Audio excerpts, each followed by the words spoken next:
How to quit smoking cold turkey or warm turkey, if that's how you prefer it. I don't even know if warm turkey is a word, but essentially I'm going to give you two different ways of which you can do it. You can do it like that, or you can just do it in a slow and progressive way, which will allow you to stop eventually. Obviously, I don't smoke anymore and I didn't have a cigarette, so I just used a pencil to snap just for effect. And make sure you stay to the end of this video, because at the end of this video, I'm going to give you the best and easiest way of how you can quit cold turkey. But first of all, I'm going to go into how you can quit warm turkey.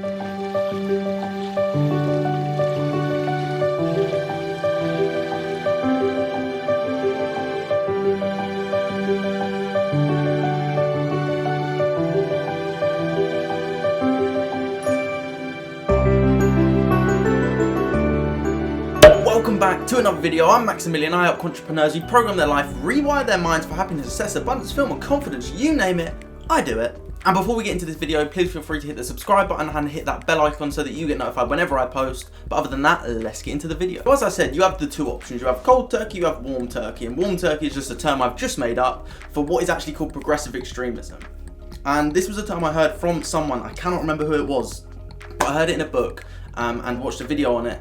And it was explaining how you do things progressively over time to eliminate negative or even add in positive habits to our life. So for example, taking away something negative and adding in something positive. And I will explain how I stopped, and I will also explain how I've helped people stop overnight.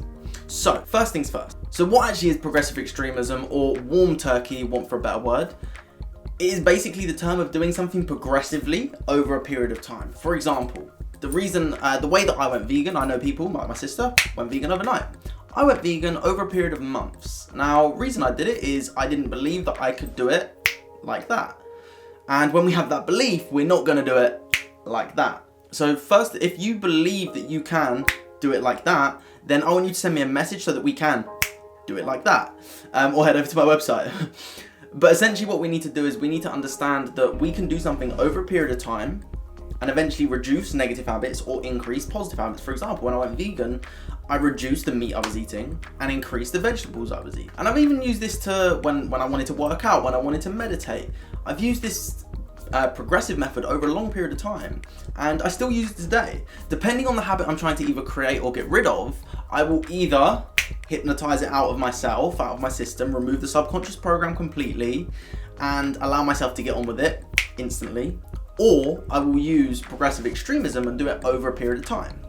For example, the reason and the way that I allowed myself to listen to an audiobook every day, this was pre-COVID and everything, so when I was doing this, I was driving to the gym every morning. Obviously I work from home, so I was driving to the gym every morning, and in my mornings I would always listen to an audiobook. I'd always get about half an hour to 45 minutes of an audiobook listened to on the way there and back, give or take. So when I did that, the reason and the way I did that was I did it over a 10-week period. I set myself a challenge and said, over 10 weeks, I'm gonna program in the ability to listen to an audiobook every single day. And initially it was all about consumption. It was not about actually learning anything. It was just about how much can I do as quickly as possible. So for example, I would listen to as many hours as possible in one day so that I got used to the little habit of listening to 25 minutes, 35 minutes, 45 minutes. And this is where you can add in a little bit of the cold turkey theory and the side of doing it by really hammering hard, by progressively dropping the amount of cigarettes you're smoking. So for example, let's say you're on 20 a day. I don't want you to go drop one every single day. I want you to drop one every single week. And this is one of the easiest and most simple methods that I've noticed that you can do from home, is dropping one a week. For example, you buy a pack, you snap, so then you're physically showing yourself, like I know obviously when you're smoking you are physically burning money, so it's one representation, but you're literally getting it out and you're putting it underwater, you're snapping it, you're chucking it straight in the bin, making sure that you are realizing how ridiculous this is. Because the only reason and the only way we change in our life is when the pain of change outweighs the pain of staying the same. Because if staying the same is not painful, you're not going to change. We're not going to want to change because we don't need to change. Because we don't see how painful it actually is and how much pain it is actually causing us and the people around us. So the first step when you do progressive extremism, the progressive extremism theory, is what you need to do is first week just detox your body as much as possible.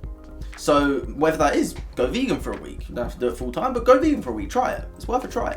Do some juicing, really cleanse your body. Have lemon and ginger water. All these different natural, most important, natural remedies that can detox your body. Make sure you're doing that, because at the end of the day, your body is your temple. And when I'm eating healthy, I've got more energy, I do more things about myself, I do more things for myself, I love myself more, because my body is my temple. If I look after it, I feel better about myself. So self-love goes through the roof at the same time as well. So it's kind of, you got a 2-for-1 deal here, so you're welcome. Step number 2, make smoking an effort. And how can we make it an effort? Put the cigarettes in places that are just annoying to go and get, because usually our minds will always go for the easier option. We just tend to do that. It's a natural human trait that we will do. We will always try and go for the easier option. So if it's an awkward thing, if you're adding on those extra, what seems like it's realistically 20 seconds to, let's say you put your cigarettes in the loft, yes, maybe extreme, which takes you 20 more seconds to go and get the ladder, to walk up the stairs, to put it up there, to go and grab them, to then put them back up after. Those extra 20 seconds will actually allow our bodies to go, oh, do you know what, I can't be bothered. For example, even getting up to change the TV, most people won't even do that if they can't find the remote. They'll just continue watching what's on the TV. So think about how much we can utilize that specifically to make it a nuisance, to make it annoying, so that we just can't be bothered to go and do it. Step number 3, tell the people around you that you are quitting. Get their support. Make sure they are aware that you are quitting, because we will tend to naturally gravitate towards the social circles. And this was where I used to struggle when I used to smoke. When I would go out and drink with my friends, I could go through a whole pack of cigarettes in a night. I went through 2 packs of cigarettes in a night, and that's a lot.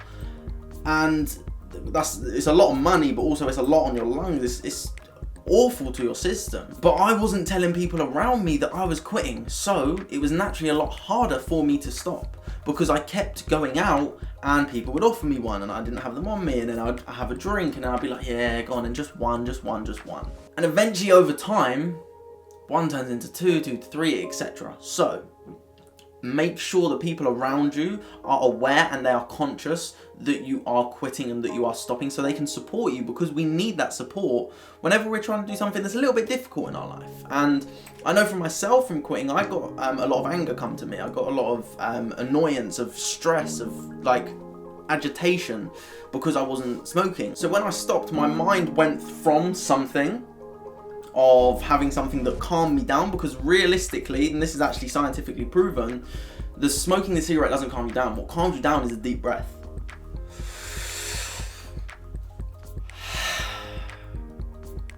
If you stand there and literally do deep breaths, you will naturally begin to calm down. Smoking is an anchor or a stimulus which allows you to associate the cigarette specifically with relax, with calm.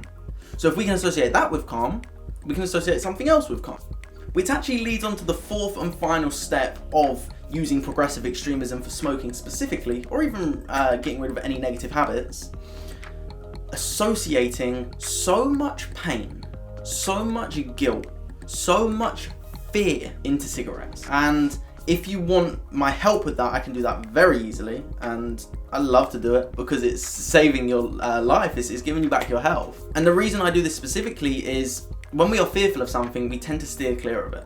When we associate pain to something, we tend to steer clear of it. Imagining like a breakup or something, and you keep seeing their pictures and stuff like that, you tend to block them, not because you, and maybe not because you specifically hate them, but maybe because the pain of seeing them just hurts so much. So if we can associate that type of pain to smoking, what's it going to do to our kids? Is it going to make our kids smoke? Is it going to give my kids all these negative diseases like cancer and stuff like that from the secondhand smoke? When we truly see that fear, we are not going to want to go anywhere near smoking again. This sort of leads on to the cold turkey way of quitting smoking, and this is through hypnosis. Now, as I said, associating pain to something in hypnosis is very easy, and I can put those subconscious programs in your mind very easily. You just have to ask me. All you have to do is click the link below, go over to my website, or schedule in a subconscious mind analysis, or even just send me a message on Instagram. You've got the choice. Because once I allow the program and embed the program into your subconscious mind, it now supports I am not a smoker, or taking it away from all of that, taking the focus away from that is I am healthy. I have clear lungs, I breathe properly, I breathe clearly, I am relaxed. And when we allow ourselves to do this, we begin to completely change our life. So if you specifically want to quit smoking now and you want to do it in the next couple of weeks, send me a message and we can really do that cold turkey. We can get you to completely and fully stop and allow you to even have methods so that when you're on your own, when you're at home, you can use these methods to divert your attention to something more positive. So if that is something that you're interested in, as I said, send me a message or head over to my website. But other than that, have an absolutely amazing day. Keep spreading love, kindness, and so much positivity. Yeah.